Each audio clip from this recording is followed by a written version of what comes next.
January 13th, 2022. The meeting is being recorded.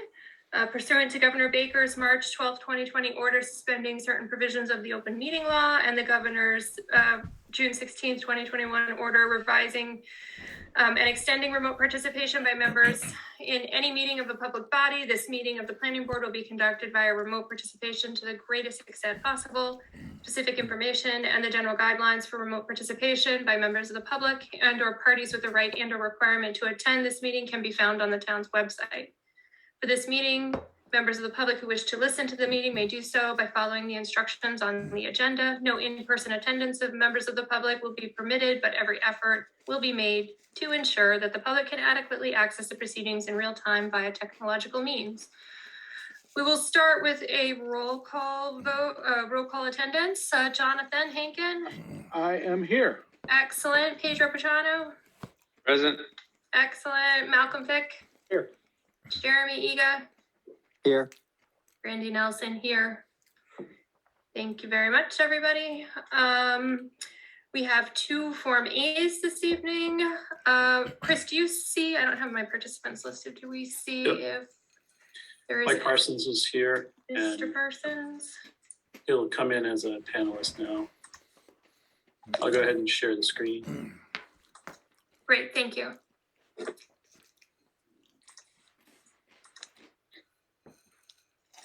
Our first Form A, I'm not sure if Mike is here representing both of them, but our first Form A on our agenda is 66 and 70 Lake Buell Road. Yep. And Mike, yes, we can hear you.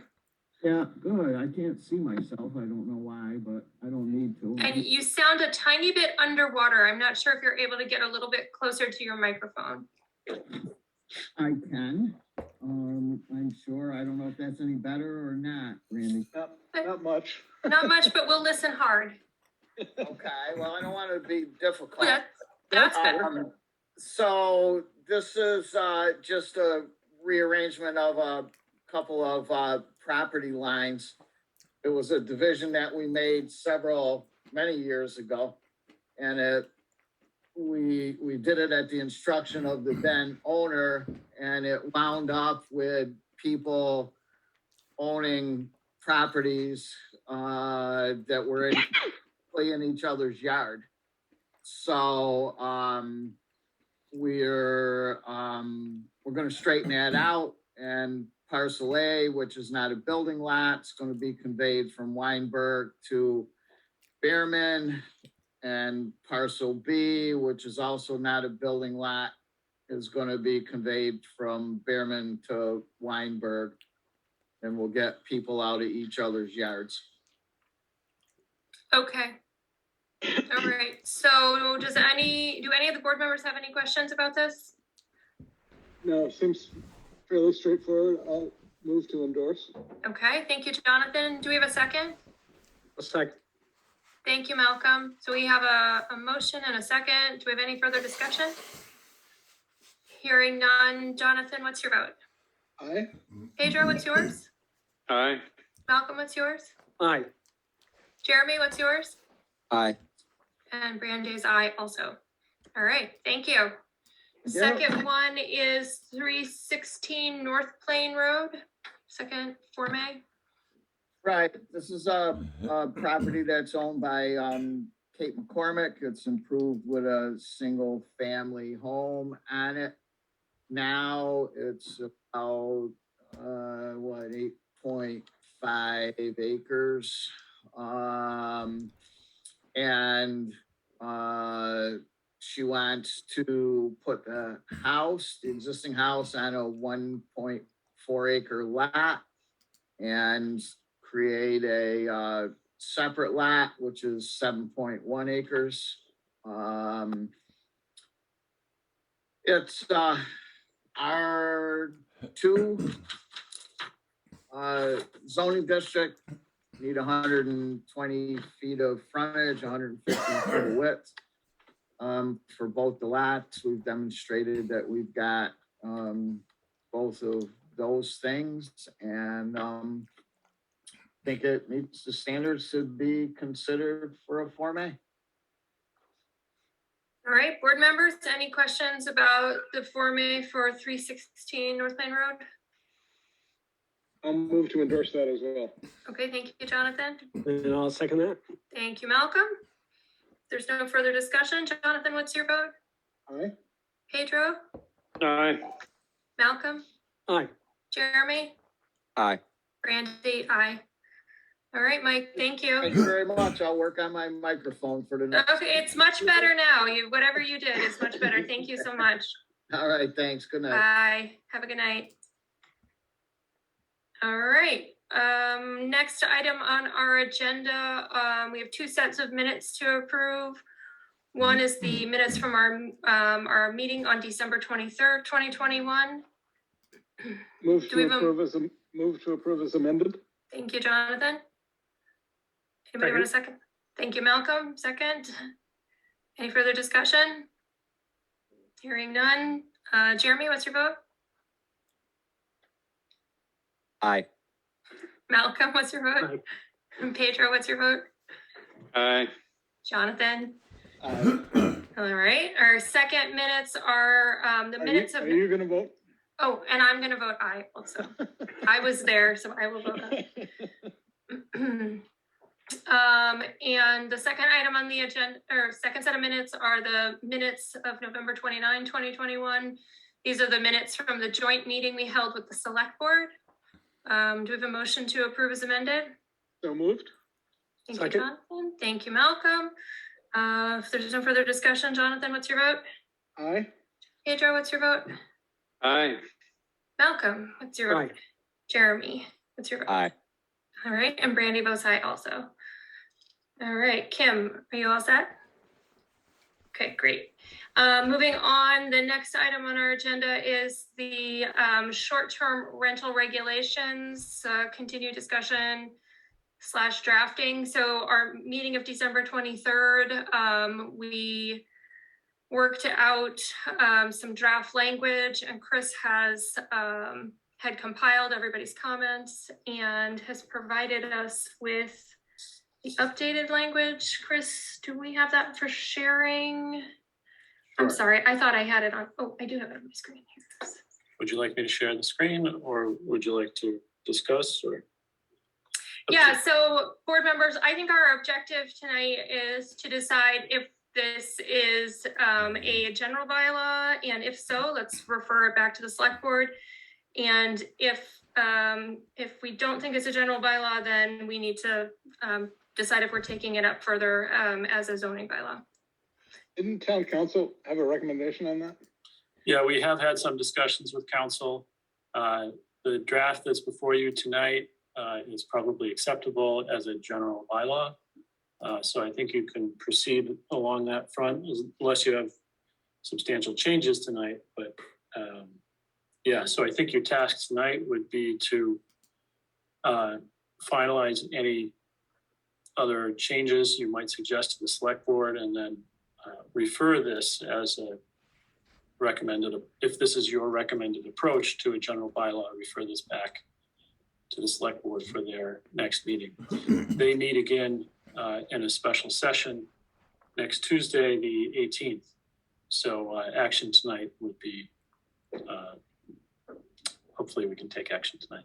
Okay, yeah, I mean, my feeling is, given what is written and the recommendation of council, that we should refer this back to the select board for them to take action on. We've received a lot of correspondence from members of the public, including residents and second homeowners and a whole variety of people. Those things, are in the record. And I would say from what I've read, there were not specific comments pertaining to this language. It was more comments pertaining to one's opinion, one way or another, about the short-term rental issue. So I don't think there's anything I've seen so far in written comments from members of the public that would suggest we need to make any modifications to this draft. I'd entertain any other comments that you guys have, though. Jeremy, did you have anything to add, or do you think we should refer? Yeah, did the housing subcommittee meet yesterday? I No, believe they had a technical difficulty and could not meet. Is that right, Pedro? That is correct. Pedro was the technical difficulty. No, it was not. It was All right, I not understand me. your call. That's below the belt, Jonathan. I don't think that giving blame to anybody is productive. I believe it was just a technical glitch. I don't think there was any personalities involved, so. That's right, exactly. Yeah, Jeremy, this is kind of out of the subcommittee's hands. I'm not even sure if this was on the agenda, was it, Pedro? It was not. Yeah. No. Malcolm, any thoughts on your end? Well, I mean, there was a correspondence that Chris passed along to us. And I'm looking for it from. Just today? I sent it to yeah. you and Brandy only. Yeah, Okay, pointing out, I think pointing out, primarily, well, it was long, there was a long letter, but the one issue, had to do with the grandfather, I think. Grandfathering, and pointing out that, the way that, A and B are written here, means that, people who are currently in business doing short-term rentals can remain in business without restrictions, except for the health and safety, which yeah, Yeah. I believe that was a comment. I had asked Chris if that's something we could get council opinion on. If this goes back to the select board, you know, we can make sure the select board has that information and they can reach out to town council to get a formal opinion. I believe the individual who wrote was a short-term rental owner. I don't believe they were a municipal attorney. So I think we probably want to get an Yeah. official opinion on that question. and as far as intent goes, it's my intent anyway that the grandfathering should allow unrestricted rentals for people who are currently registered. Okay. So if that's the way it's read, that's okay with me. Okay. All right. The, Thank you. just to dive into that point just a little bit more, Malcolm, if you will. The writer indicated that the major sharing platforms, Airbnb and VRBO, require now, in order to list, they require you to pay attention to your state laws. In this case, they are requiring Massachusetts short-term renters using their platforms to register with the Commonwealth as required by the Commonwealth law and to provide that registration on their Airbnb certification. So A and B on page 2 of your draft say if you're registered with the Commonwealth as of January 1st, Mm-hmm. A and B shall not apply to you. So the point was that if you're legally operating on VRBO and Airbnb, you are registered, therefore A and B will not apply to you. Mm-hmm. If So you're that's registered just the for- point, and it's just something to bring up, to make sure you're aware of. As Malcolm said, that was his intention in suggesting this language in the first place. And it sounds like the state law is aligned with that. Can I jump in there? Yeah, sure, Jonathan. First of all, if this is going into town code, not zoning, then there is no grandfathering.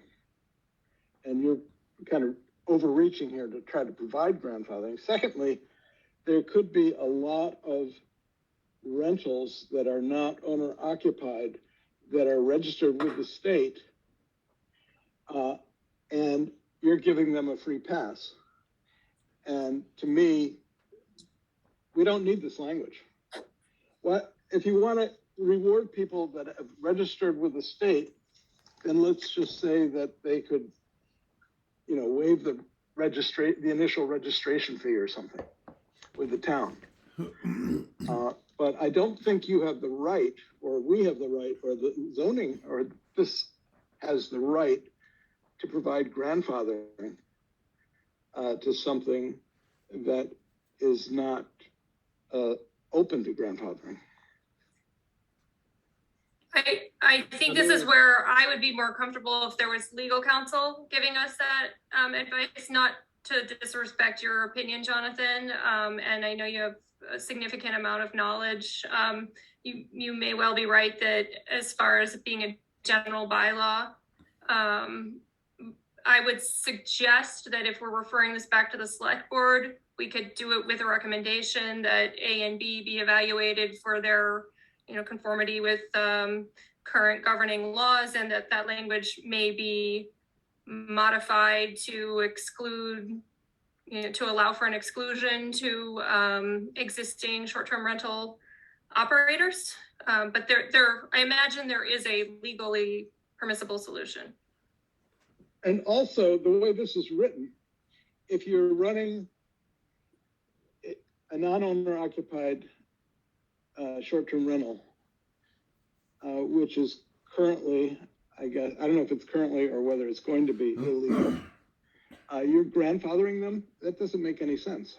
How can you grandfather against the law? I'm sorry, what was that? This is only applies to people who are registered, right? Yeah, but there could be things that are registered that are still illegal, and this is grandfathering them. It just says they're they're legal to operate, but they still have to conform to the other conditions of this bylaw. This is saying that's saying this provision shall not apply to short-term rentals registered with the Commonwealth. Right, just that A, not C through I. Maybe No, that it's- needs clarity. That It's saying this provision. so I think Okay. Jonathan, what you're raising is the term provision may be too big. Well, what I'm saying is that you're basically here, if someone's been operating illegally, if they've been operating illegally by the state standards, but they happen to have registered with the state, you're saying they get a free pass. I don't buy that. That's not the intent. So if that's the way it reads, That's what it then it says. should be fixed. That's what it says. I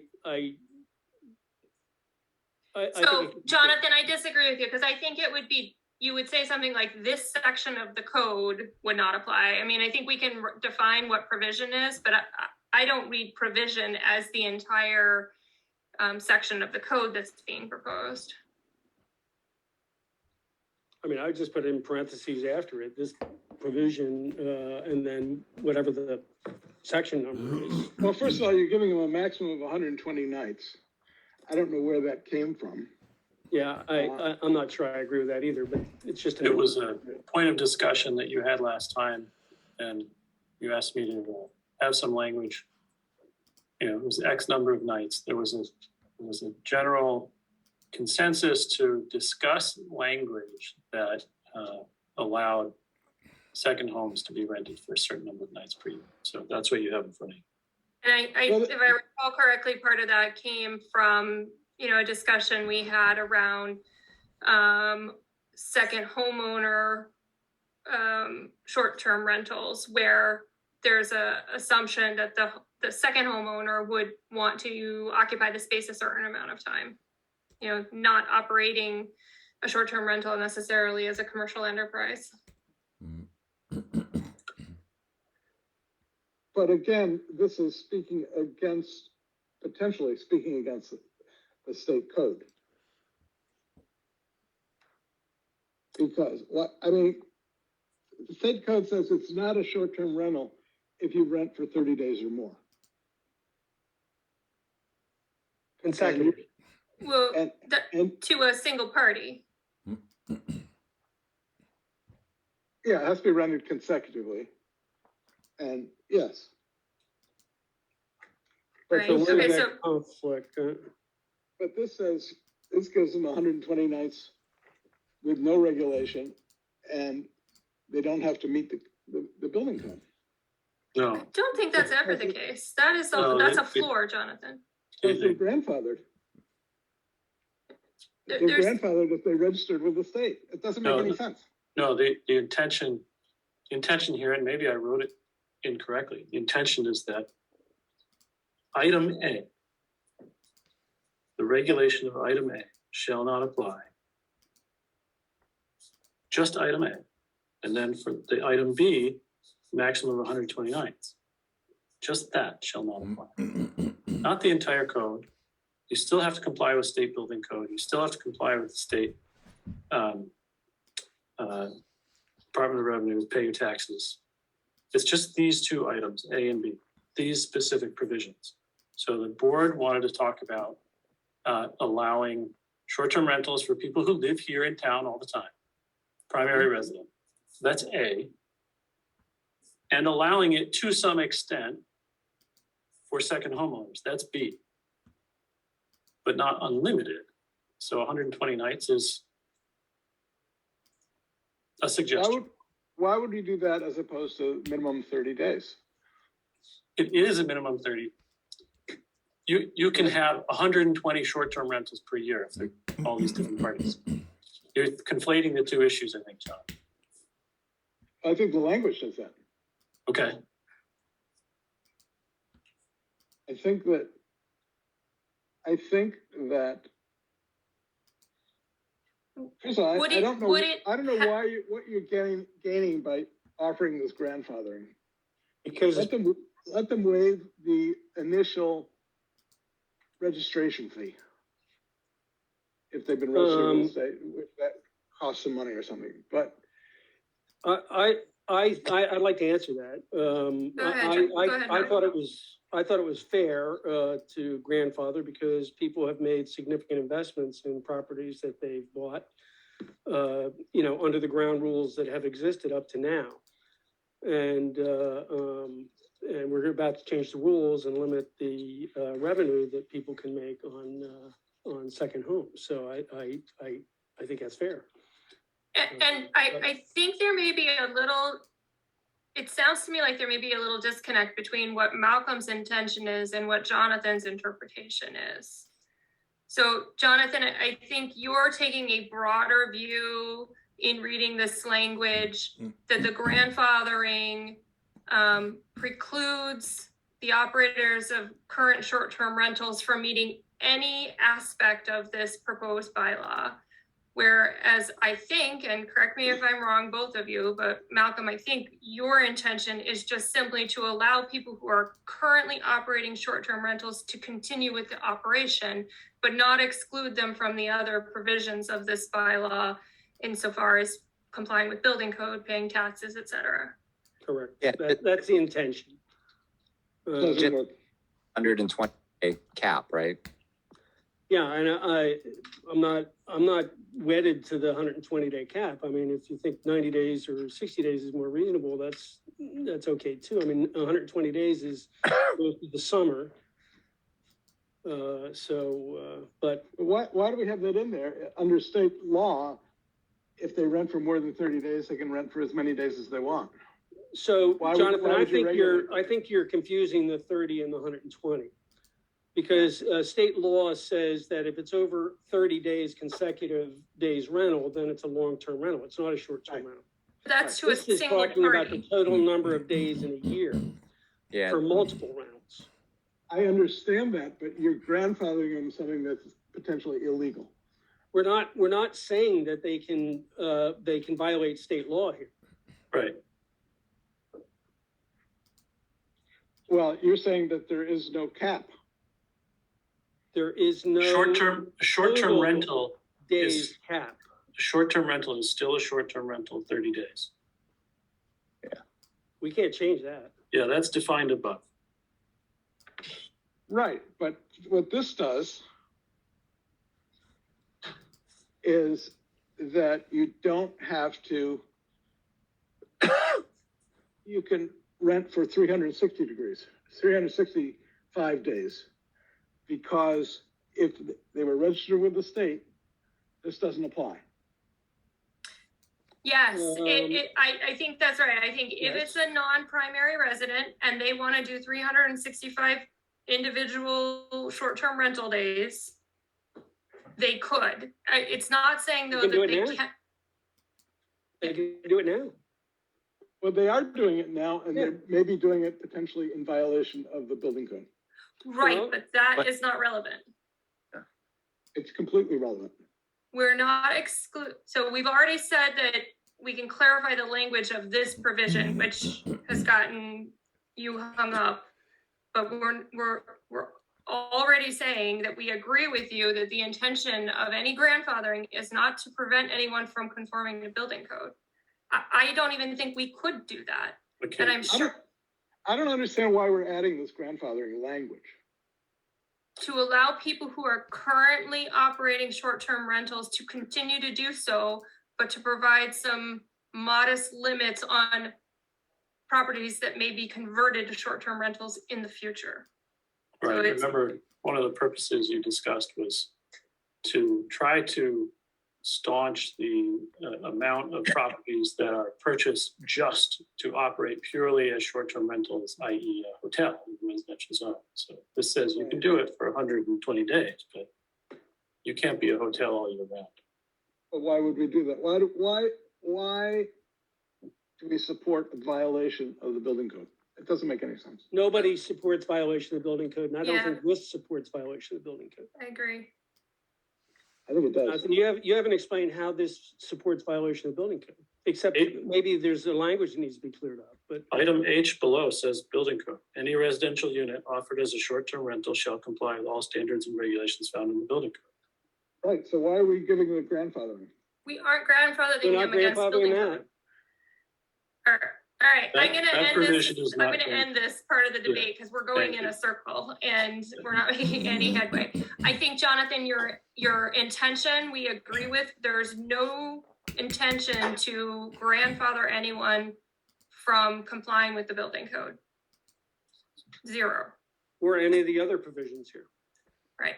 It Right. merely has to do with the number of days a non-primary or primary residence operates as a short-term rental. That is it. That is the But it- only, But if you want to control that, why do you think, this is saying 120 nights, and this is short-term rentals, so each of those rentals is less than 30 days. Yes. correct. That's what this whole bylaw is about.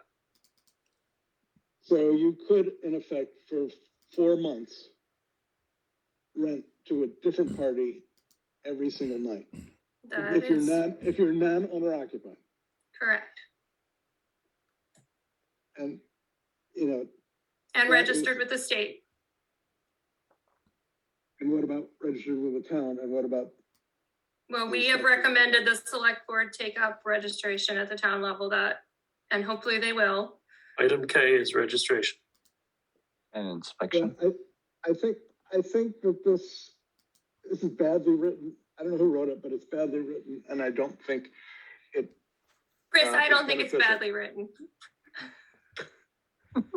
I thought Jonathan wrote it. Take my happy He birthday. cap, did. Jonathan. That's the irony in all of this, Jonathan. This is 90% your language.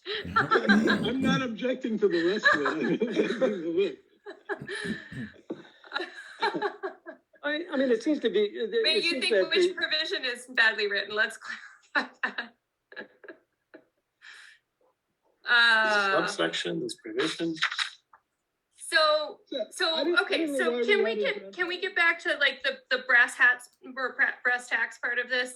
So we have some preliminary guidance from town council that this is a general bylaw. I'm fine with us sending some recommendations to the select board, but I think getting town council to review this now as it's been tweaked by us and sending it over to the select board, I think is probably the most important thing to do to keep this process moving. I would suggest you don't need it to be reviewed by council. You can send it to the select board. You could send this version as you've amended it. You could send nothing and just say, here's a draft which has some really good things in it, i.e. A, B, C, D.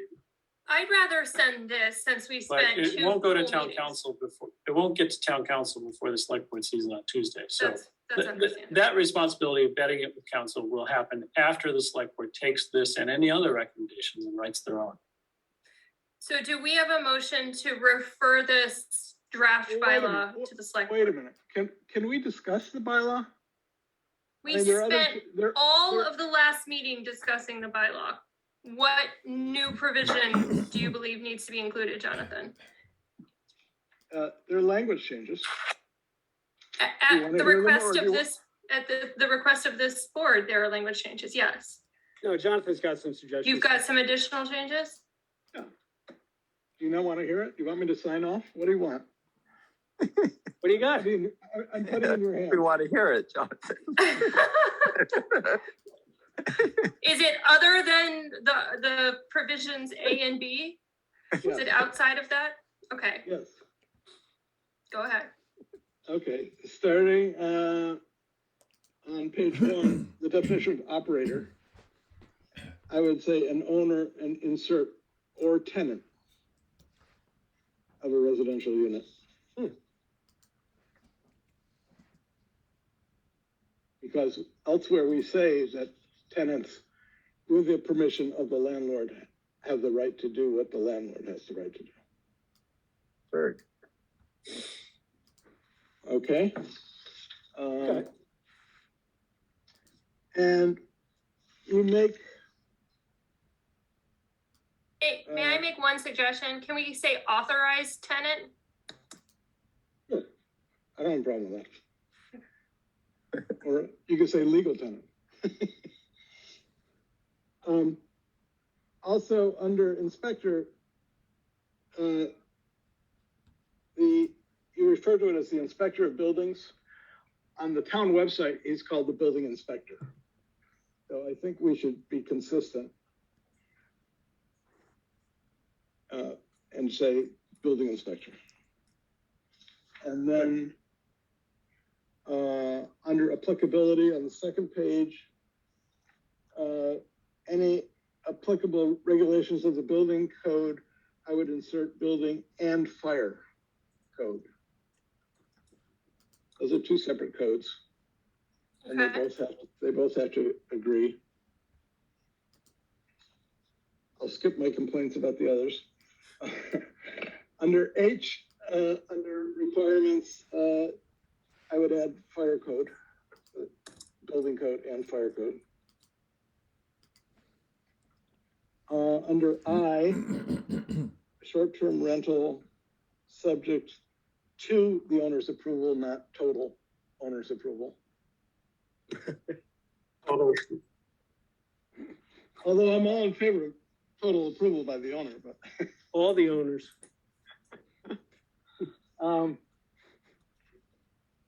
And then,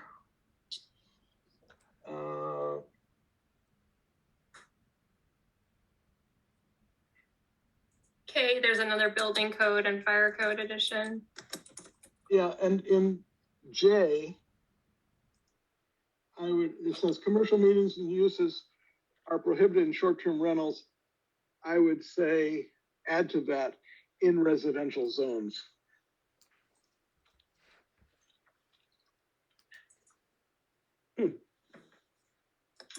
Because we could have a commercial, we could have a short-term rental on Stockbridge Road.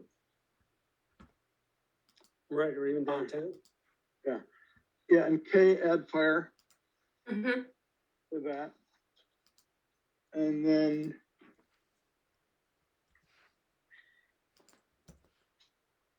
I think that those are my main points. Okay, thank you for taking a close read of it.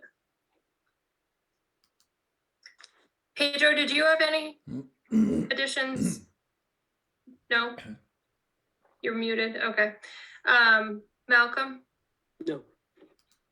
Jeremy? No.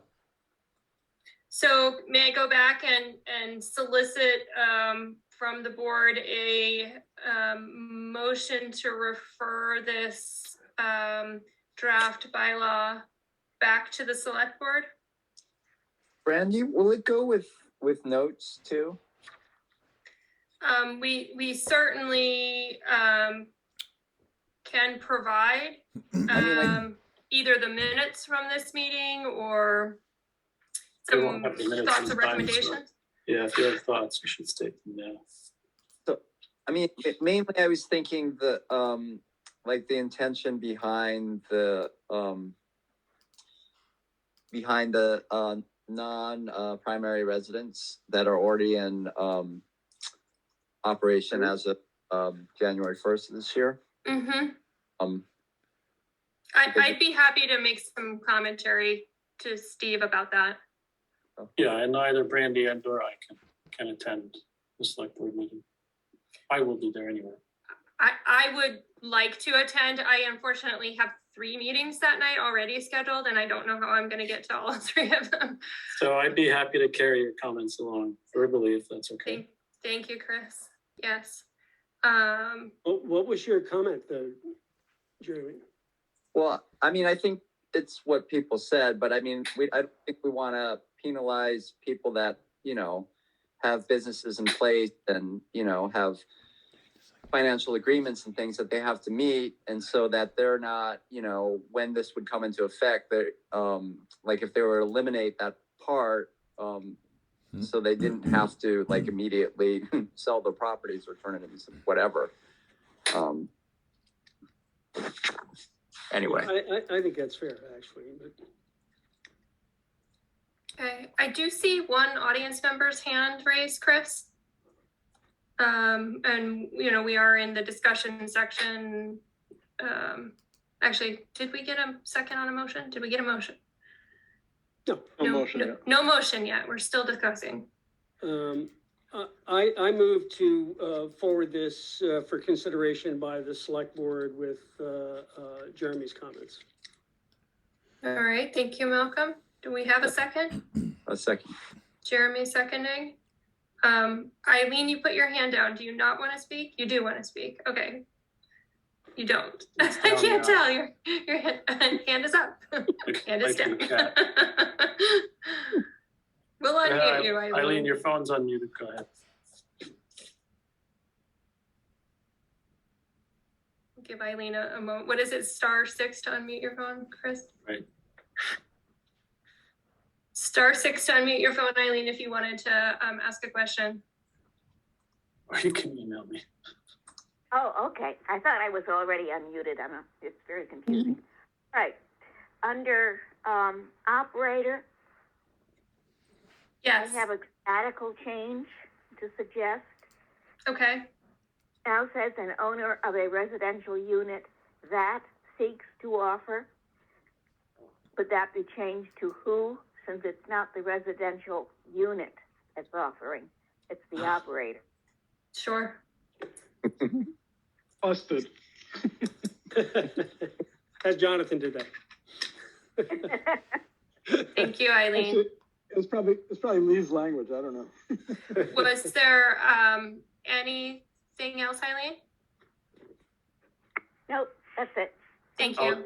I'll tell the 50 other towns who use this basic language to edit theirs as well. Yeah. No, this is why we miss Eileen in the audience when we're all I sitting know, around the thank you. table. Eileen, are you still knitting? No, actually, I have not since we went virtual. Over. We need to be back in the room. All right, thank you. All right, so we have a motion and a second. Do we have any further discussion by the board members? All right, hearing none, we will vote on this referral. Jonathan, what's your vote? Sure, why not? What was it? Sure, why not? Sure, why not? Is that an aye? Okay. Pedro? No, No? Malcolm? no. Hi. Okay, Malcolm, aye. Jeremy? Aye. All right, and I will be aye also. Okay, thanks, All right. everybody. As I said, the select board meets on Tuesday, so we'll send this over to them tomorrow with, and I'll be there to relay your comments. Thank you, Chris. All right, next item on the agenda are the other zoning amendments that we've got considered. Chris, do you want to give us an update on, oh wait, maybe I'm misreading this, Stockbridge Road incentive zoning? So that's not the modification to the B2X, right? This is Pedro's incentive zoning language? No, am I confusing it? It is the modifications to possibly use the B2X zone up on Stockbridge Road instead of the B2. Okay, We last We're- discussed it in October, November, I believe. Berkshire Regional Planning Commission staff was working on it with us. They have done some, one of the things was to try to figure out how this would impact certain parcels on Stockbridge Road. I did get some information back. I've not yet been able to review it. It's just been too busy and short-staffed, so that's going to have to wait at least for another meeting. okay. All right, so then I think the remaining items were what I would call housekeeping in nature, not really a lot of substantial content to them. One was modifying the definition of accessible dwelling units to change the language from Accessory, not accessible. accessory, did I say accessible? I'm sorry, Yeah, that's it. accessory dwelling units, to change the language from usable square feet to usable floor area. Yeah, I'll and- just- No, from gross floor area to net usable floor area. All right, so I think there was some proposed language in the email that Chris sent us. Yeah, I'll put it Do you have up. that? Thank you very much. So it's this B here. Mm-hmm. So you see the standard cross out. Usable is misspelled. Yeah, and this should be, instead of square feet, it should be floor area. Right. Floor area. Do we need to define floor area, or is that something that's in the building code? Already No, defined in the zoning. it's in our definitions. It is in our definition? Okay, I did not remember that. Okay, So I think we can move that along. yeah, does anyone have any comments there? We're okay with that? Yes? All right, excellent, and then, go ahead. Will you correct the spelling of usable? No, You won't? He will so this is a PDF, I believe, so I don't think that he's able to edit it here on the screen. yeah, I can't do it on screen. I will. Okay, all right, He's just Thank you. filling I your did line, catch that. Jonathan. Eileen got it too. okay. All right, and then the next smaller item was to amend section 3.2.3 regarding borders to indicate not more than 3 rooms. That was something we talked about last time in reference to the short-term rentals. And So the accessory use of your home is allowed as long as you're not renting more than 3 people. But the definitions of the hotels and lodging houses go by rooms, not by people. And so the idea is to make it more consistent. yeah, Okay. and so Chris, do you see this as like one motion? These 3 changes together that are small that just create the consistency necessary? Probably. Eliminate the, okay. Yeah, It's not 3 separate items, I would assume. yeah, but I'm happy to consider any approach, but I think one article at town meeting with these minor changes would be just fine. Okay, I'd like to comment on the borders sure. thing. Go ahead. It seems to me the original intention of the borders limit was to probably intentionally to address the number of people rather than the number of rooms, because to limit maybe the ability to to really jam multiple families into a small area. And I don't know that maybe we're opening this up to to that use. Are you thinking that this may result in some sort of like tenement type use where you've got I 18 do. people in a 2-bedroom house? I do. With no smoke detectors? That's Uh, good point. Yeah, no, that's not unreasonable. Yeah, I mean, we're changing it from people to rooms, so I'm just Mhm. wondering what is is there a side effect to that? Well, I think as Chris said, it's driven by the definition in the building code. Okay, No, it's not. This is, I thought it was. I thought you were this trying to is be zoning consistent. code. Oh, Zoning, zoning code. yeah, so not obligated to make this change. This was just seeking consistency, but we hadn't considered Malcolm's point before. Yeah, and in light of the news in the last week, where there've been two situations where overpacked apartments have resulted in a lot of deaths, it's a good point to raise. Thanks, Malcolm. So would you like to move that? So- forward, Well, so yeah, I guess that's the question, folks, if we want to leave out 3.2.3 and revisit it another time, or if we want to make some other modification. I think we would have to sort of dig into it again and I mean, rethink. do we This is- have this boarding is- houses in town? No, they used to be on Railroad Street. Yeah, but I mean, it seems to me this is probably a provision that isn't really used very much. But don't, Go ahead, Jeremy. isn't this used anytime someone rents out a room? Yes. Yes, So like if you're renting a house and then you sublet it to someone else as a roommate, Yes, that would be, yeah, that would be a border. That would be a border. you're right. so I think it happens a lot. Yeah, so I'm kind of inclined to just leave it as it is, to tell you the truth. It doesn't seem broken to me, actually. May not be consistent, but It may not be enforced,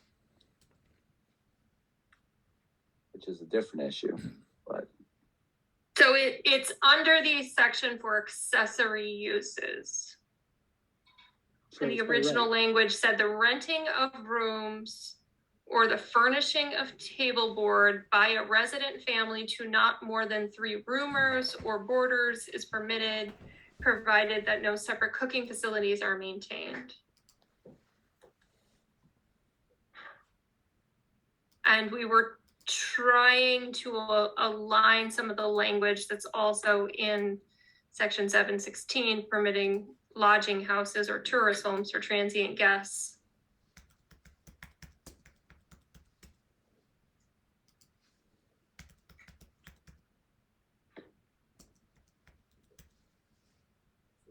So if we leave it as is, and I suppose we could revisit it again if we need to. Was this just, I mean, were we championing this because, just for consistency's sake, or? was- Yes. okay. Yeah, it seemed like it was an inconsistency with our lodging and tourist home. It's 3 Right. people, right? And there was a discussion around, is 3 people the right number?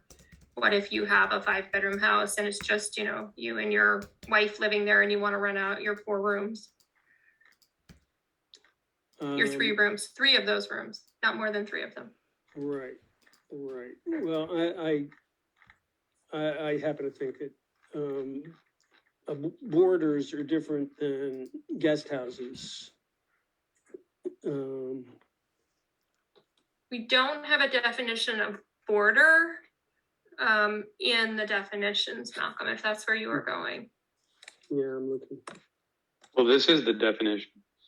Right. If I'm not mistaken, wouldn't, and if the intent is to align this with any other language that might exist either in our bylaw or in the town code, wouldn't we want to say something to the effect of no more than 10 people?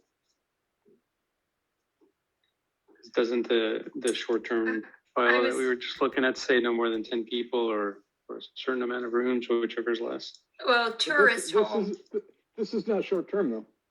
No, so I think where you're going with that is the tourist home definition is an establishment renting more than 3 and less than 11 rooms. And part of our discussion about boarders versus tourist homes was there's a gap then for 1 to 3 rooms if tourist home starts at more than 3, so 4 to 11 rooms, right? Right.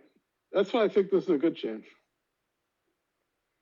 But I think Malcolm's point is one, so I mean, when you're operating as a B&B, do either of you architects know if there's a provision that it's no more than 4 people in a room or 2 people in a room? Is there some other provision of code that would limit the number of persons? Nope, there's only square footage. Yeah, the housing code would limit by square footage Okay. per person. I mean, we're talking about someone who's actually living there, and these are boarders. Right, it's an So, accessory use, that's right. Yeah, and so it seems to me that the 3 rooms is fine, and But you what know, if how I many- am a low income person and I have all my family and extended family living in my 3 rooms? I mean, this is exactly what's played out in the news just in the last week in 2 cases, right? Yeah, Yeah, but but if the you don't- if difference you is don't- that if- the difference is here that the house that was in the news was run by the Philadelphia Housing Authority. This would have a person who owns the house and lives in the house living in it. right.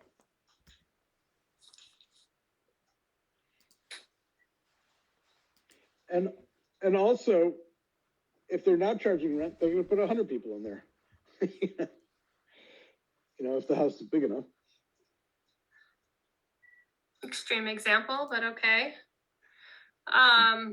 Well, that meets your example of having a family stay with you. And having 10 people in your family.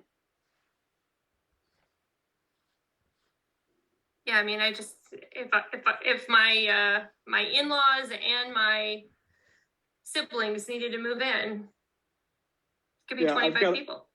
I've got a guest room for you, Brandy. Thank you, I'll need it. Guest house. I don't know, Malcolm, after discussion, how do you feel? I can go either way. I'm not, I don't like to open things up. I don't know that there's a demand for opening up boarding houses or allowing more boarders in a house, but if there is, then I'm okay. There's no urgency or need to make any of these changes in 323. Yeah, I'm not thrilled with it actually, but if there's a rationale for changing it, that then I think we should have some kind of limit to the number of boarders in a. The number of humans? Yeah, and I don't know what that is. I mean, we've had a couple instances in our town here where, of overcrowding and hazardous situations and, and basically unregulated residential situations. We could very easily add a sentence following that says, not more than 9 people and not more than, I mean, it would be a number. We would have to pick an arbitrary number. Is it 2 people per room? Is it 4 people per room? What is that number? Well, what is the square footage thing? Is that too confusing to put in here? Room occupancy shall not exceed building code? Yeah. I don't know, does that, You don't need to say anything like You don't that. need to say that. That doesn't clarify anything. yeah, it doesn't for me either, But but. again, this is just something you talked about. There's no need for you to make these changes. So But- if you'd like to move on, we can. So that give you so following the building code doesn't give you a finite number per square foot? Or, right? I don't think there's anywhere in the building code that actually says that. But Pedro, you could correct me if I'm wrong. This, where it does is it provides those sizes for egress purposes and designing egress in certain buildings. So for single family homes, there is none. Oh, okay. I think we have to, Two means of egress. we have to remember that the context initially was trying to close the gap between, given the fact that the lodging house definition or the tourist house definition is for 4 rooms and up. And so there was a gap between 1 and 3 rooms. And we discussed that we could close it here with borders, because the borders were the sort of, you know, lower impact or lower intensity use, and lodging house or tourist home was the higher intensity use. But doesn't it make a difference here that it's required that it's a resident unit, a resident dwelling, that a resident has to live in it in order to have borders? Doesn't that, Yes. to me, that makes all the difference. Yeah. Does a residence have to live in it? Yeah. For Says for it by a the res- it says by a border, resident family. yeah, for the How- border, How much more yes. clear do you have to get? By a resident family. Okay, I'm thinking like accessory dwelling units or something, I don't know. That's Well, that's still a resident basically what it family. is, yeah. Yeah. No, accessory dwelling unit wouldn't count because it would provide separate cooking It's facilities. an accessory use though. So Yeah. accessory means, right, it's, which is, Okay. Pedro made that point before, Well, that, Pedro's point is very good too. I mean, it wouldn't, I mean, an accessory dwelling unit has to have a kitchen, and this borders have no separate correct. kitchen facility, so that couldn't qualify. So we've gone in a great big circle. Are we pulling this from an? I'm okay with 3 rooms or 3 roomers, or maybe can we limit it by the number of people, and then they can put them in as many rooms as they like? We increase the number of people? Well, I think, Creating a potential conflict. yeah, because, let's see, hold on here. Tourist home, I mean, a tourist Tourist- home and a border are 2 different things. I mean, a tourist home, there's no restriction as far as kitchen or any of that stuff goes. So it's just the border that, a boarding is different.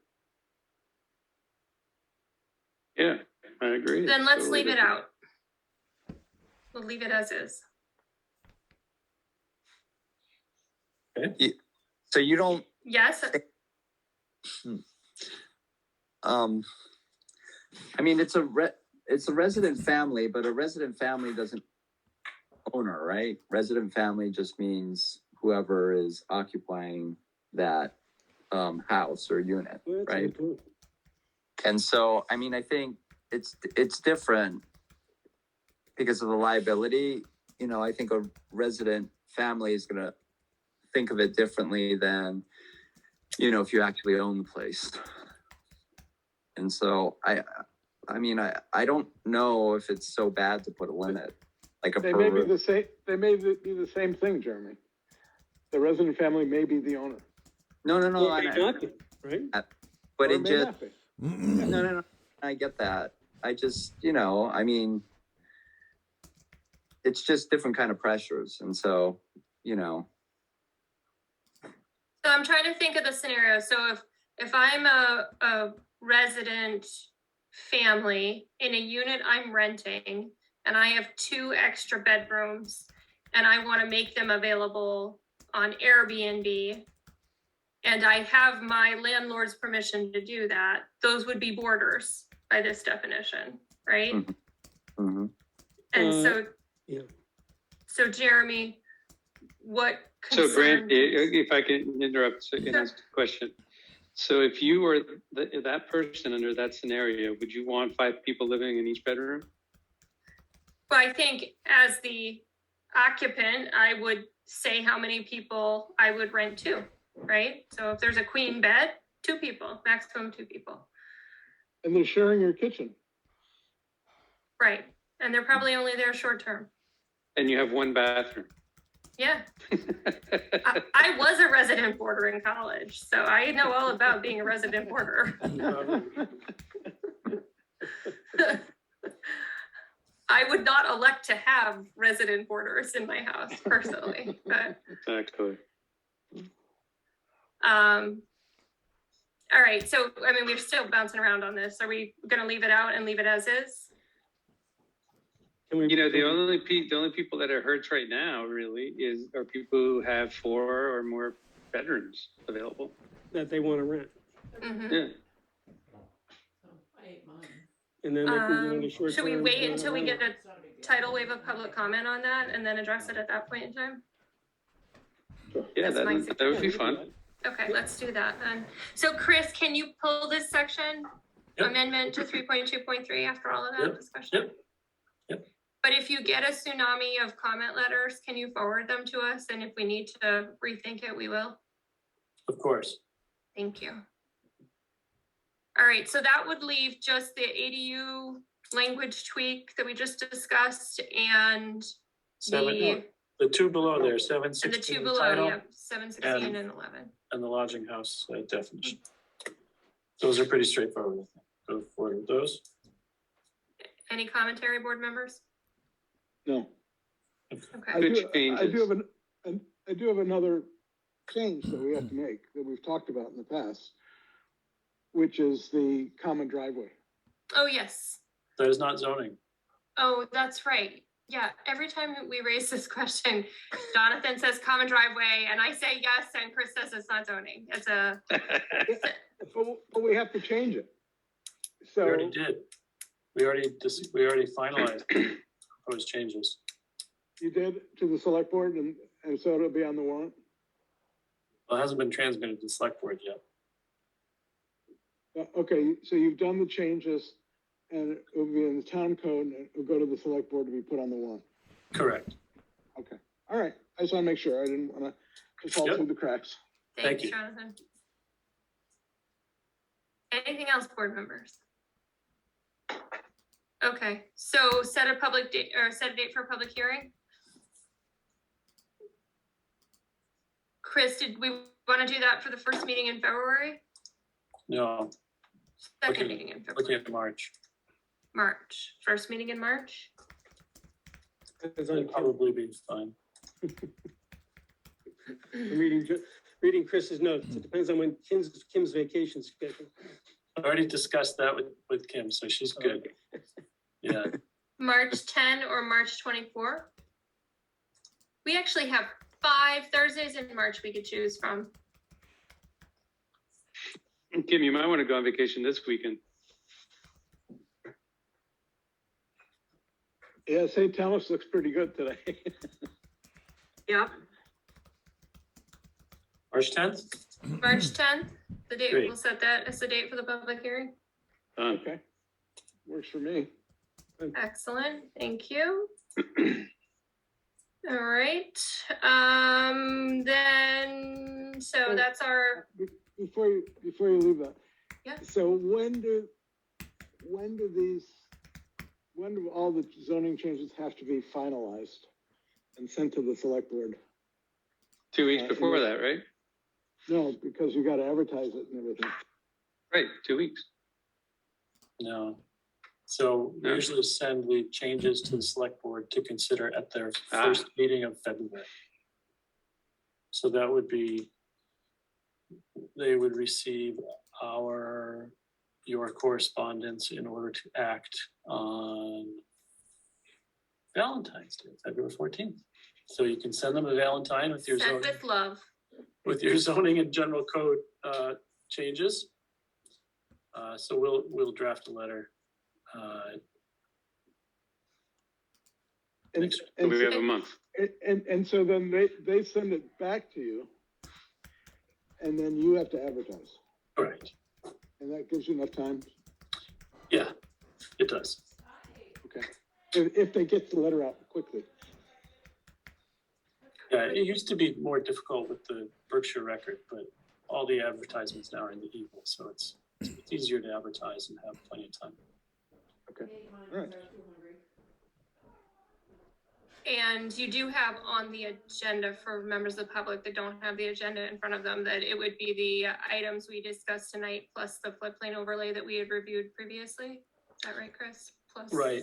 So why don't I put those together? You can see a draft transmittal to the select board. You can see that draft at your next meeting if you For want. the next meeting, that would be great. Thank The you. only other things that you would add is any other housing incentive zoning or the Stockbridge Road B2X if you move it Okay, fast. So tonight and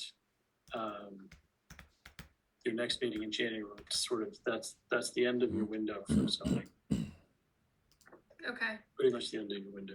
And do you think realistically, Chris, that you have time to get the B2X information that BRPC put to us before, or sent to us before the next meeting? I I mean, if you I will don't, do my it's best. fine. Yeah, if you don't, it's fine. I recognize you've got a lot of other things. But just realistically, let us know if you can. Is it possible to just see it? Can we see Yeah, it? I can send it. I didn't want to send it until I was sure that it was done correctly and in a way that was useful. So I'm sorry about that, but I'm delaying it. Okay. All right. Okay, so board, so we'll send, next meeting, we'll look at a draft referral to the select board. We'll send it over to them in February. They'll get it back to us hopefully in later February, and then we'll have our public hearing in early March. But- Overall but we- outlined process. But the short-term rental is gonna go now, right? The short-term rental is separate. We've referred that today. Right. Yeah, and Yeah. you know, I That's had town- communicated That's town just- code, not zoning. Okay. right, and I had communicated to Steve Bannon late last week and early this week that yeah, we were reviewing it and that we had our meeting tonight, and that we would try to have a decision to him after tonight. So we've done our part in that. For amending the town code, is there any requirement that anyone has a public hearing? There's not a public hearing. So it just shows up at town meeting on the warrant, and That's correct. that's gonna be a very long town meeting. I am sure there will be robust discussion at the select board level. All right, so that, Can we make sure that the small zoning changes precede that article? I don't know that we get control over that. It seems to me that zoning, Can I make a Warrant. motion to send us a recommendation to the select board to put our zoning articles before the short-term rental discussion on the town warrant for May of 2022? you want to just have a separate meeting just for our zoning No, warrant items? No, I just wanted to go to presenting. It's a That's nice my thought, motion. It's but on the table. no, I it's a think. nice thought. I agree You can with vote on it if you want, but it has no impact on their executive authority. Right, exactly. It would be our, expressing our preference. Which is not a bad thing to do. No, I'll second that. I already seconded it. Oh, okay. Do you want to call for a vote, Brandy? If this is symbolic, It this is. is symbolic, okay, so we I have think it's a legitimate request. Yeah, I think so too. Pedro has made a motion to request that the zoning items be placed before Short-term rental, short-term rental on the town warrant, and Jonathan has seconded it. yes. And do you guys have any other discussion on this? All right, Jonathan, what's your vote? Absolutely, yes. Pedro, what's your vote? Aye. Malcolm? Aye. Jeremy? Aye. All right, I'll go aye too. I don't know that it's doing anything though. Hey, we don't ask anything Okay. of them ever, so. They ask a lot. Sure we do. We just sent them back the short-term rentals. Okay, so affordable housing, discussion of other possible zoning amendments, actions, incentives, studies, or recommendations. We've been kind of keeping this on the agenda.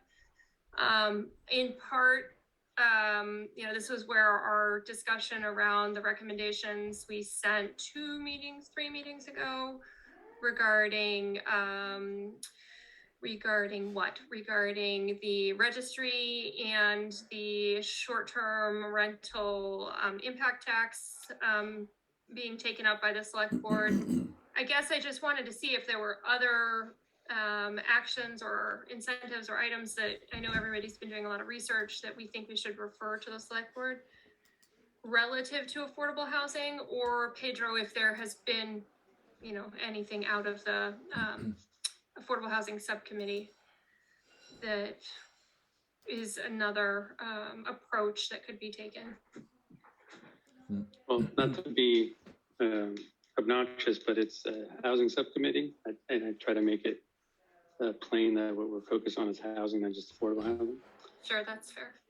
But what I did submit to you has two items on there that would be appropriate recommendations to make to the select board regarding incentives. We've talked a lot about setting up an incentive program in our bylaw. I've put three things together just for discussion. One of them I think would be appropriate as a zoning bylaw. The other two might be appropriate, or I think would be appropriate to recommend to the select board.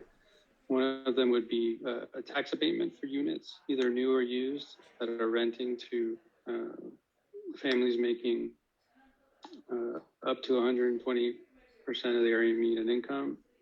And the other one is to make a recommendation to the town to either research or just to go ahead and establish a program that would establish a lending program to developers and other parties interested in building affordable housing through the use of municipal bonds.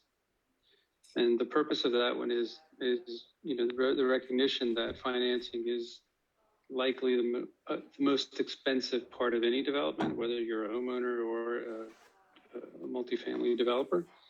And municipal funding can help significantly in lowering the price of that, of those monies, which would potentially, under the program, bring down the price of whatever the result of the project would be. So those are two things that I brought up, if you care to discuss them. I'm curious then, so your, the incentive program, the 20.01 and 2, that is something you would consider taking up as part of a zoning bylaw? Is that what you're thinking, Pedro? And I think so, yeah. The 0.3 and the 0.4 would be something to refer to the select board for consideration? Yes, that's the intent, yeah. Okay, all right. Pedro, what about, we've talked about this in the past, what about sewer connection fees? Yeah, I mean, we've been talking about it, John. It's been topic of our conversations for a long time. If we can get traction on that, I'm all for making that recommendation as well. Maybe add that as D. So, I guess just, I think, we want to do all that we can. And, I want to just take a moment to thank Pedro and Ed and Chris for the most recent It's Not That Simple episode where we discussed what the town has done already to promote housing and affordable housing. Are these three items that you're including here today, Pedro, are these things that the subcommittee has been discussing? Because this feels like something that should flow out of that subcommittee discussion. Well, it would have been up for discussion yesterday, but we had technical difficulties. Okay. So But we've just not had it discussed yet. I'm just thinking Jonathan's comment about the sewer abatement, he's been kicking that around for, a year. Yeah, and we kicked it around in the subcommittee, and this was back when Kate was on the subcommittee. We even had a meeting with Sean and sewer commissioners, or I can't remember what their titles were. And they gave us a big explanation on why it's not possible at this time. So it kind of died out at that time back then. I think John and I have brought it up with the new members of the subcommittee recently, but we haven't gone into any depth. Mm-hmm. And frankly, I don't really see a lot of interest in the topic. But as I said, I think if we can, decouple as many expenses from the creation of housing that is affordable to people making up to 120 AMI, I think it's worth doing. And the sewer connection fees it's a big fee. So, I mean, if we want to take it up and make a recommendation to the select board to consider it or study it or whatever, I mean, I would be all for it. Chris, is this, are 20.3 and 20.4, either of those things that BRPC has provided any guidance documents on that we could avail ourselves of? I hate to just lob projects at the select board, recognizing they have a full plate too, but as joint boards, we've all expressed the same concern about finding a variety of solutions that could be proposed to improve housing opportunities. So I think they'd be open to it. I just would rather send it along with a little bit more information if it was available. Oops, you're muted. There's probably useful information out there either through VRPC or other state organizations. Mass Housing Partnership, that's what I'm trying to think about. MHP Okay. probably has some examples as well.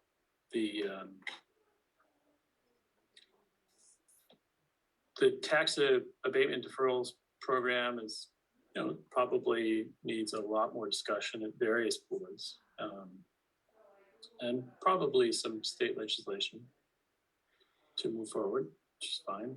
Municipal bonding is a little bit tricky. Lots of discussion there, and whether it's even legal to float bonds for private property is probably something that will come into that. Although it's interesting, the Community Preservation Act can bond for affordable housing, but I think ask you. municipal bonds have to be for property that is owned by the municipality. And I'm not trying to say these are not valid ideas. They are. The ideas here are all valid. We just have to Figure out the mechanism. Yeah. And the other one was so the first one was the special permit or site plan waiver if there's affordable housing. The second was this tax abatements. The third was the municipal funding. And what was the other one? Oh, the sewer fees. Mm-hmm. Right.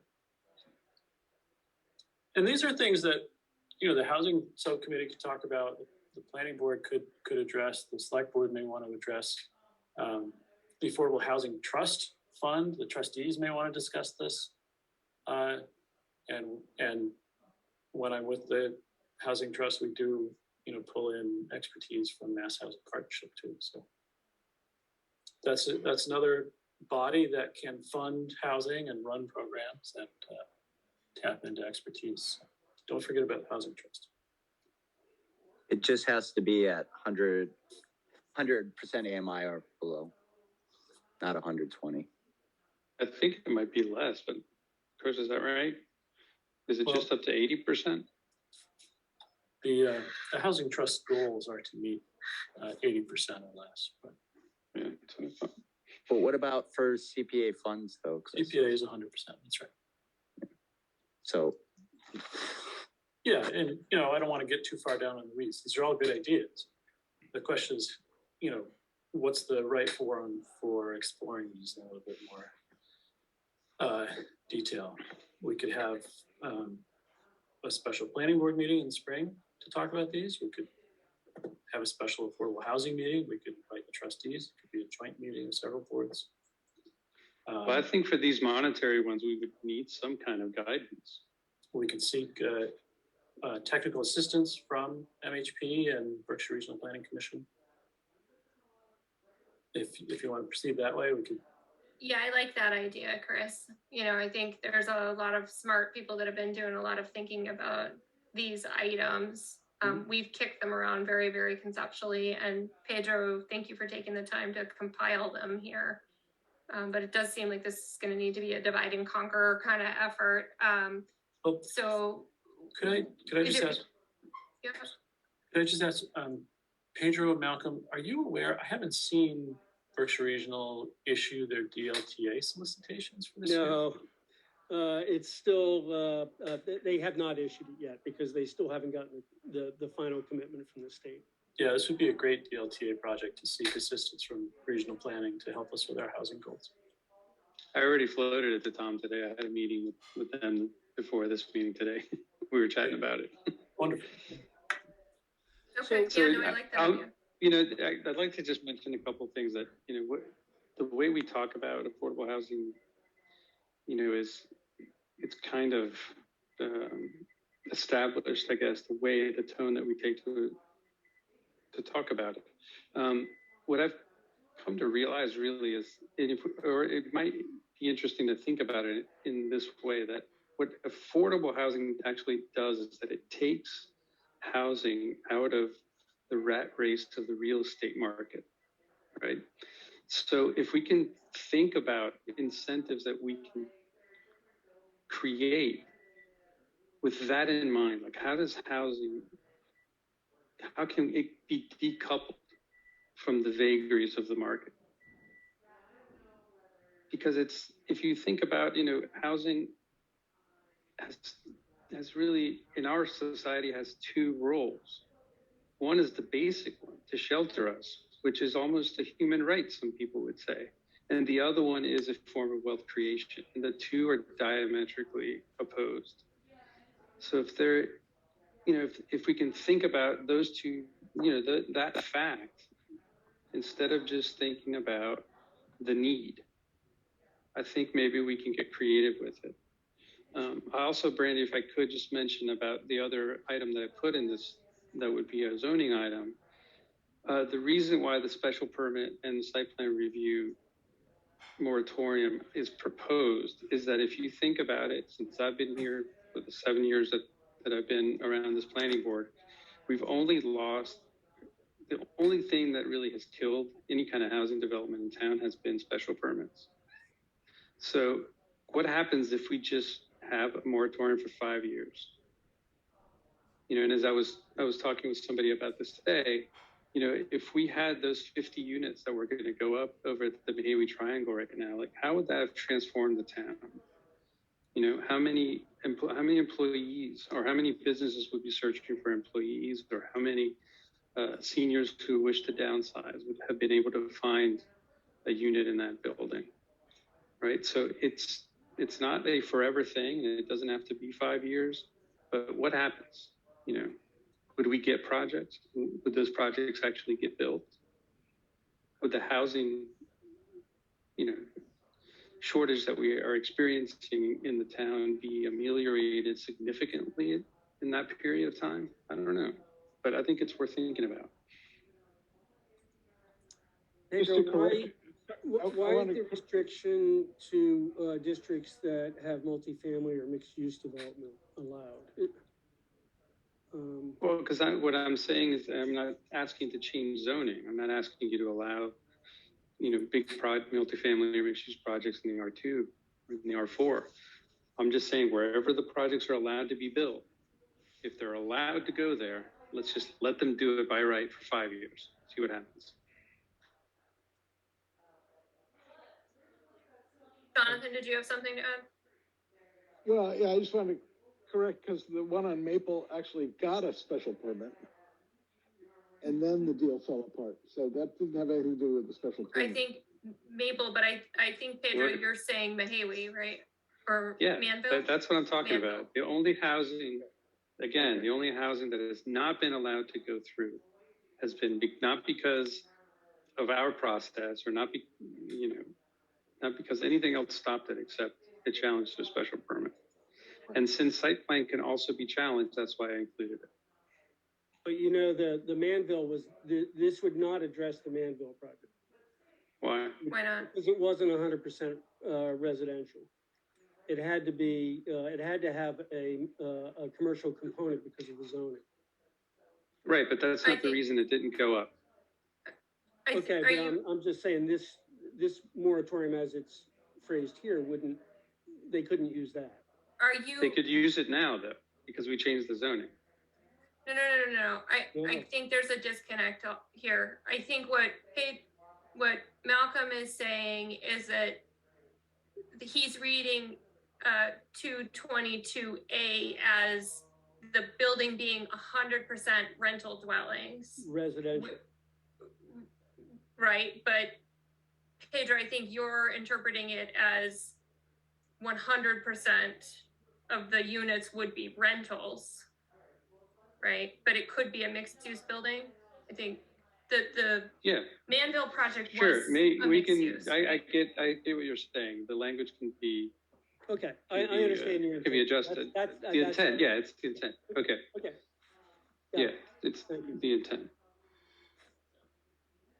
There's a lot of interesting programs out there, and I think if I think we could do a little bit more work. There's housing affordability restrictions. In the same way that a historic preservation restriction or an open space or an agricultural restriction is purchased from an owner and therefore purchases development rights away. You can do the same thing with affordable housing restrictions. You have a house that, somebody wants to stay in a house, but they need cash. And they're willing to sell. There's a difference between what an affordable unit is and the high end of the market. Let's say it's $100,000. You could purchase for $100,000 a permanent affordability restriction on that home. The owner gets cash, which they need. We get a permanently affordable house scattered throughout town. That's beautiful. Add it to the list. There is there is a program right up the road that does couple wealth building and affordability to some extent, and that's the community land trust model. We don't see that much of it around here, but certainly Forest Row was one of the first, and it works to some extent. Yeah. Maybe just having the language to somewhere to just, get that word out there, because the land trusts have been around forever, for a really long time. It's just not being, I was talking to somebody today or yesterday about different options, and I brought up the land trust and they'd never heard of it. And I know it's been, I know it's been around for at least 50 years, if not longer than that. To what extent do we think, though, that part of the challenge is just available land, right? I mean, the available land with sewer and water, Significant. it- It's a significant challenge. Right. Very. So keeping the homes that we have, particularly the ones that are in good shape and affordable, is really important. Or keeping the structures we have. Yeah, it's very difficult.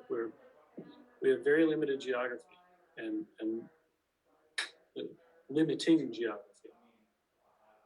And so the land that's left is expensive and or contaminated. So it's tough. There's a lot of costs that go into acquiring and purchasing, preparing land for development of any kind. and or is already parkland or is already conserved No. in one way or another. Right.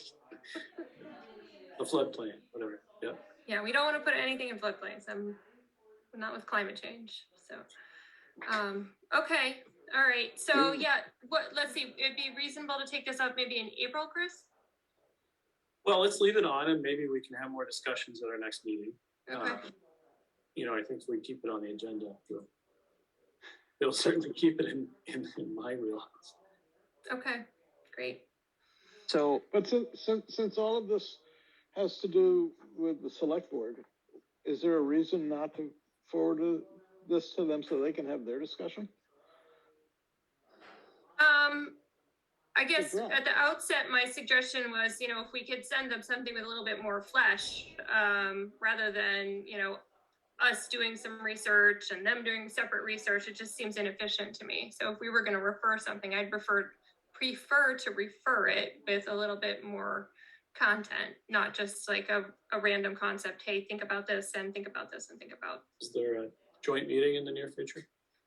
We don't have that's right. anything planned currently.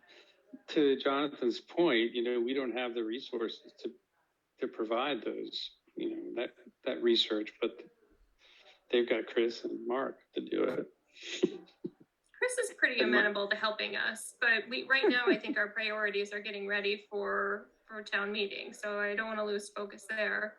Well- I mean, the other thing though, I do believe we have at previous joint meetings said to the select board, take a look at different taxing incentives for affordable housing. So, I mean, I would need to talk to Steve, but I'm pretty sure that's on their radar already. Affordable housing is a high priority goal for the select board. They meet again on the 31st of January to review their priorities. So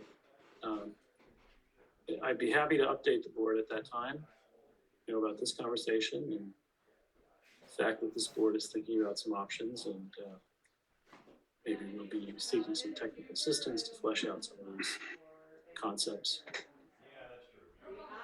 Yeah, more tools in the toolbox is better. So, so I don't know. This affordable housing conversation always has me confused. So if the town really wants to create affordable housing, the town should create affordable housing. You know, I mean, doing all of the things that we and the rest of the town does is great. Providing the opportunity for affordable housing to be created and maintained, that's wonderful. But like, if we're really looking for it, we should do it. You know, and if it's that important, we should do it. Well, Jeremy, you can think of these programs as methods that the town can participate in that creation, mhm. in the making of housing. These are Right. just methods. It's not a direct, there's no way that the town can foot the bill, to create a significant amount of units. But if it can partner with people, there's a But possibility. what if the town were to create a unit a year, right? I mean, 10 years, 10 units. You know, I mean, it's not Sure. unreasonable. And so if you do things incrementally, you know, at the end of the game, you have a lot. And so, you know, and there's lots of different ways you could do it. You could take on different kinds of projects, right? You could do where you're turning over wealth, right? Or you want to maintain affordable housing in perpetuity, or, you know, you could do a lot of things with it. I feel I think like there's we some are doing that. vacancy on the affordable housing trust, and I think that's a place to do it. And I get it. It's just, yeah. No, I get it. Maybe that's I'm with you the way- though. I get it. I mean, to my earlier comment. I mean, that's the way that we've been decoupling housing from the vagaries of the market, is to just create it on a municipal level. Yeah. Yeah. I mean, I think, you know, we just decide what the budget is and then, you know, and do it. I think there are a lot of other priorities though, you know? I know, and that's the thing that always comes up, you know, and so we'll talk about, like, on a lot of different levels how important affordable housing is, but when it really comes to it, it's not that important. I don't Oh, come agree on, with you at all Jeremy, there. it's not true. I disagree. I don't. You gotta look Here- at what has been, did you see the summary that was put together about how many I did. units? And I get it, and you know, That's a lot of units. I know, but it's That's a Sure. lot of families that now live in our community. I mean, that is, I don't think the town can solve the whole problem. It's gotta be a lot No, of and different entities. and I'm not saying no, and I'm not saying the town can't. I'm just saying the town can definitely do something that, you know, other organizations cannot do. And I think those should be the things we focus on. I mean, and you're right, there is a vacancy on the Affordable Housing Trust, and maybe that's anyway, but Does Susan need a volunteer opportunity? like she needs a hole in the head, but yeah. Right. Well, there's lots of people Extra in hole. attendance that I see in the sidebar here, so maybe someone who feels passionate about housing will get on the trust fund, and there's 20 or 22 units in progress there, so, you know, housing doesn't happen overnight 14 to either. 20. Don't exaggerate, 14 to 20. Jonathan likes to downgrade the number every single time. We'll be down to like Well, 7 to 14, Randy. That's the real number. That's why I resigned from the goddamn board. All right, okay. Chris, did we get anything on 205 North Plain Road? I don't have anything else on the site plan. I think you asked for more detailed plans. Right, there was a question about the height of the solar panels as seen from the roadway Yeah, and whether some or other not screening items. made sense and fencing or fencing made sense. Some other items on the plan, but I haven't seen, I see Peter's hand out yeah, there. Peter's here, so maybe he can. Peter, do you want to give us an update? I see your hand is raised. Go ahead, Peter. So Peter, yep. Hi. Hi. So I did email in new drawings. So I don't know Chris, if those got lost in the email, but I sent them on 9 days ago, January 4th at 10:16 a.m. What was the date? January 4th.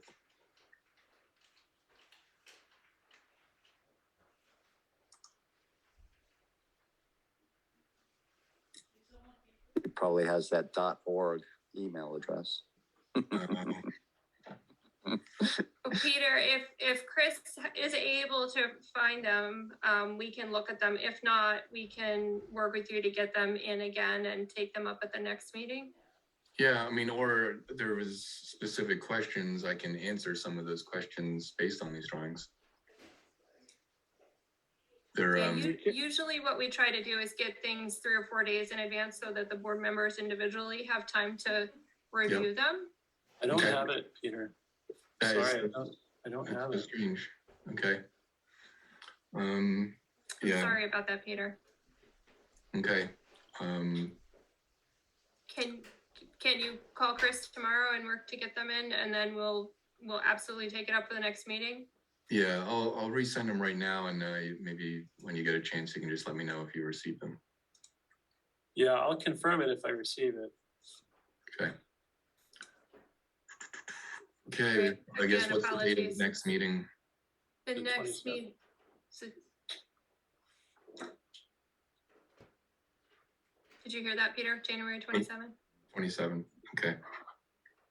Actually, I'm having surgery that day. I won't be in good shape.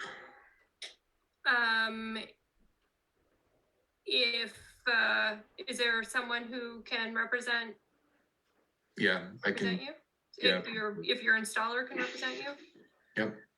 Okay, I mean, we have intent from you as far as size of system, right? You were right, intending to produce for all the buildings plus the agricultural use, is that right? right, right. And it was just there were the couple lingering things were the height of the ground mounts Mm-hmm, and the height of the greenhouse in the background. mm-hmm. And Um, then whether or not you intended to have any screening along the road, or you were gonna fence it off to keep the goats out of it. Yeah, I was gonna have to look for your guidance on that because I don't see. I'm willing to do anything, but I don't see how it's gonna help. It's a long stretch, so people are gonna see it from the north and the south. If we put shrubs right there, they're gonna see them. I can, and I'm not. Yeah, I guess I have real questions about that, but I'm willing to do whatever you decide needs to happen based on your bylaws. If I remember hearing you at the last time you were here before this board, you had said that part of your wish was to actually show the solar panels as part of your sustainability objectives for the farm. Yes, that's true. I mean, Jonathan, I think this board has had that discussion before in the context of solar installations, right? You know, about it being a way to demonstrate to the community that this is a community that does support renewable energy. Am I misparaphrasing our very early board discussions on solar? And I always lose, I agree with that, but I always lose the argument. Well, I don't know. I mean, I think it's something to weigh here, but if we were gonna waive the landscape requirement, we need to have some rationale for it. Well, that was the issue, that it can't be waived. I think the standard is that reasonable efforts shall be made to minimize impact. Now, the board can discuss that, and I'll think about it too before I send the plans along to the board for the next meeting. You know, the impact of what? You know, is it the Yeah. riser poles? Is it the transformers? Maybe that's the only impact you're concerned about in this context. Thank you so- for the reminder about So the we'll waiver, Chris. look at that. Yeah, it's not a waiver. It's going to be what is appropriate in this context. Okay, Yeah. that's a good way to frame it. Yeah, so go ahead. And when you talk about impact, you have to think about the coal plants, the coal burning power plants that would not be used. Mhm. Yeah, I think philosophically we agree with that. Okay, is- Peter, I'm sorry again for the mix-up, Yeah. but if you I send your guess- installer, I think they can answer the technical questions about the height and, Yeah, the thing is, I think most of what you're interested in, they probably can't. And that, you know, what I'm hearing is that you may be interested in preventing sight of the transformer, or you may be interested in whatever attempt can be made to make the panels blend in. So I can just say, well, you know, I'll put shrubs along that roadside, and then I'll figure out how to protect them from the animals, you know, from the goats and specifically, and then you know, but short of a, you know, I don't know, 15-foot solid fence for several hundred feet, you're not going to not see them. So it really is a discussion for you guys to decide what's a reasonable effort and what is effective in this situation. So I think that's, I wouldn't want to not be either part of that conversation, or I would want real clarity of what you're looking for in this situation.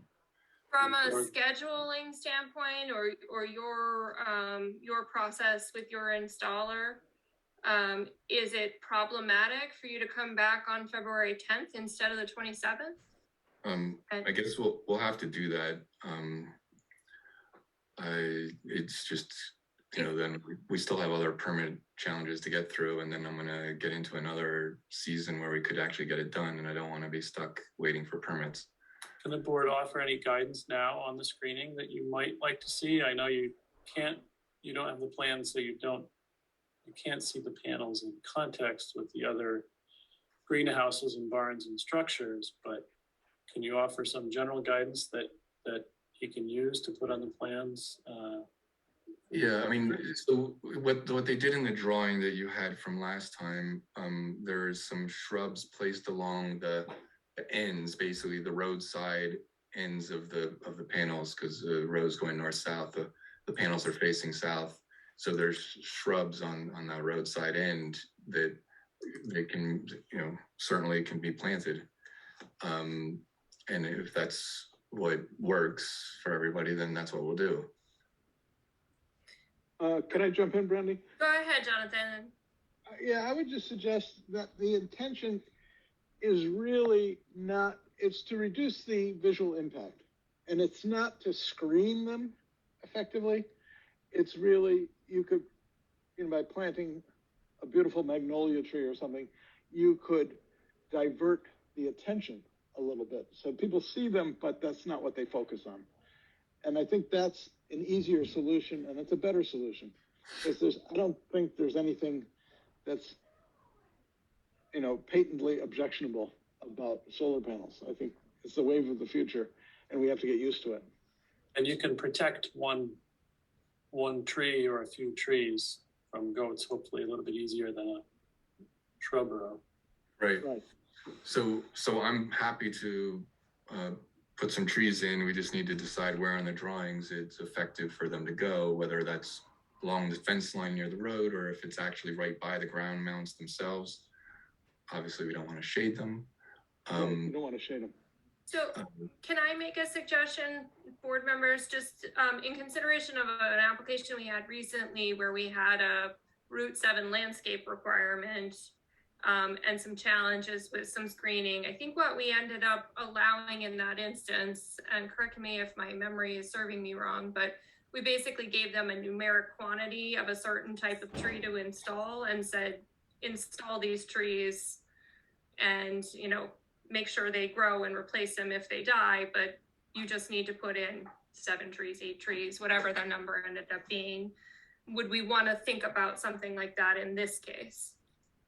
You know, let Peter and his farm operator decide where they can install a half a dozen trees somewhere along the frontage that provides some visual interest, and they can protect it from browsing animals. But this is a farm. I don't think we need half a dozen trees. I think I'm throwing a number out just for a couple of discussion. trees would be fine, you know. Or, I mean, from my standpoint, I don't find the panels objectionable personally. So I think about Guido's and I think about the brewery, yes, those are both set further back from the roadway, but I don't personally find them objectionable. And I think if a farm is trying to go, you know, essentially off the grid and generate their power, you know, let that be part of their branding and let them show that up on the road. The transformers and the equipment cabinets, those are, you know, those are decent size. They could be the size of a small livestock trailer. So, you know, is that what you would like to have screened? And if we recall, I believe Peter had you have a carport going in with solar also, right, Peter? Right, correct. Yeah. So do we want to have the, you know, the cabinets, a muted earth tone color, or painted with flowers or snowflakes, or, you know, 2 shrubs in front of the equipment? I mean, I think that if we could give Peter that guidance now, that would give him some assurance. Once we look at the plans next week, we could keep his process moving. I don't want to delay him unnecessarily if we don't have to. Since I'm one that does find some solar installations objectionable, specifically that one out in Route 23 that's built by the high school. It's kind of built on the side of a hill facing down, so you get to see the entire installation and its beauty. I don't think we face this situation here, because I think that, you know, this is a flat piece of land. I mean, solar panels by themselves aren't objectionable. And so I agree with you guys. I mean, you know, maybe if Peter came back with just some ideas, okay, you know, I put something here and something there, and we look at it the next meeting, even if he's not here. If we want to continue it, we can to the 10th. If not, we could vote on it and pass it without Peter's presence, if he can get us those ideas before the next meeting. That would seem to be reasonable. Peter, do you want to propose a little bit of landscaping and screening, and maybe a neutral colored equipment cabinet? And Yeah, I think we're pretty comfortable otherwise, though. I keep hearing the transformer coming up as a potential thing to blend into the landscape. And I think that would be, you know, more manageable. I don't have the sense that it's very high, but the truth is I don't know the exact height of it. So I'll get more details about that one specifically. The inverter cabinets, they're usually, you know, they're usually on a pad that's like 8 by 12, and they can be 6 feet tall. They do produce a little bit of a noise, so you may want to be aware of that just for your operations purposes. Yep. Yeah, so I think for sure we can work on that being blended in through shrub planting. You know, my personal big preference is that we don't stick shrubs out in the middle of the field. So a couple of trees along the, you know, and a lot of the trees that used to be out there are gone at this point. So I don't mind putting a couple of trees out near the road in that same line that they were. Yeah, I think about the way that Highland Farm is protecting select trees with, you know, a square bit of fencing around it just to keep the cows out of it. Yeah, we've I have been trying to clear the brush out there because it was just turning into a jungle between the trees on the roadside. Sure.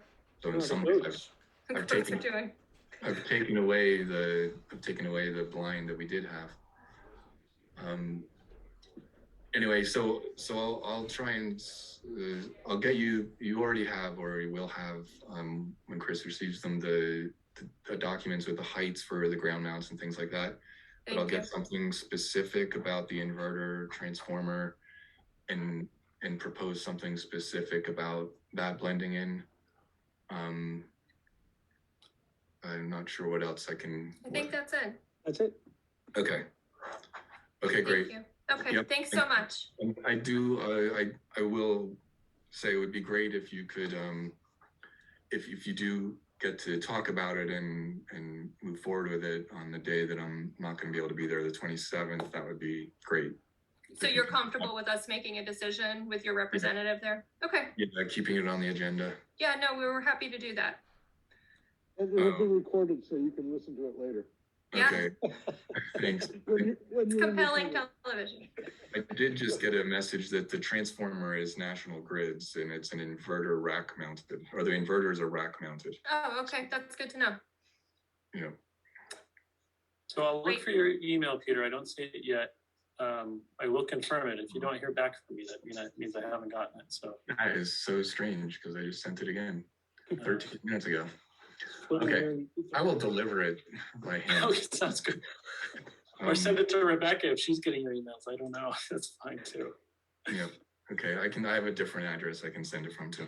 Okay. Okay, great. Thanks a lot. Thank you, Peter. All right, have a good night. Yep, bye. All right, board members. Okay, so board and subcommittee updates, issues and concerns. Jonathan? Pass. Okay, Pedro? We had technical difficulties at our housing subcommittee meeting last night, so we weren't able You to did? do that. I have to update you next month. Thank you very much. Malcolm? No. Nothing? Jeremy? Nothing for real. We just finished, I guess, reviewing step twos in CPC. And so we have a meeting scheduled on the, what was it? The Fourth Tuesday. the 25th at 5:00. And so we'll see if we get through it all then. Okay, thank you very much. And I do not have anything for Lake Mansfield. Town planners report, Mr. Rembo? Sure, just briefly. Well, you know, the select board is meeting Tuesday to talk about short-term rentals. They're also talking about the Houstonic School RFP, so they have a draft RFP to put the Houstonic School out on the market again. For your next meeting, of course, we'll have Peter's solar project. There is likely a proposal for a two-family home that will require your site plan review, so I'll send that out to you. You may want to do a site visit, but I'll give you the details, so I can arrange that. Okay, great. This is a new one or a conversion? What is it? It's an existing single, and they're going to add a unit. Okay. Oh, good. Wow. Great. What are Incremental they- housing what are they development. What are they thinking? They say they want their family living in the same place with them, so Amazing. they must all get along. All right, But Thank I'll you. send that along. But that's, that will be on your agenda, the B2X Stockbridge Road and the affordable housing discussion as well. okay, great. Thank you very much. And the draft transmittal to the select board. Okay, of the zoning items, yes. All right, great. Citizen speak time. If there are any citizens out there that wish to speak, please raise your hand and Chris will unmute you. There are 8 of you at this time.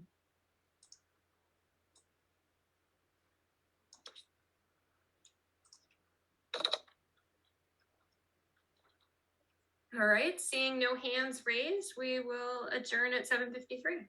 Thank you, everybody. Thank you, Brandy. Oh, Eileen raised her hand. I don't know if she won. No, I guess she did it. Okay, I think she hung up. Okay. All right. Thanks, everybody. Thank you. Thank you. Bye, guys. Night, thanks. Good night. Recording stopped.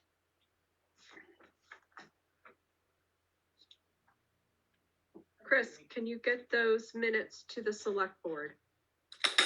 The joint minutes? I will. Okay, Yeah. good. Have a good birthday, Jonathan. Kim, we need to have a lunch with Don again. Yes, we He do. sent me a very effusive Christmas card, so it's talking about how much he enjoyed that. So let's do it again. Me too. All right, we'll get it planned. Okay. Okay. All Bye. right. See you guys. Bye.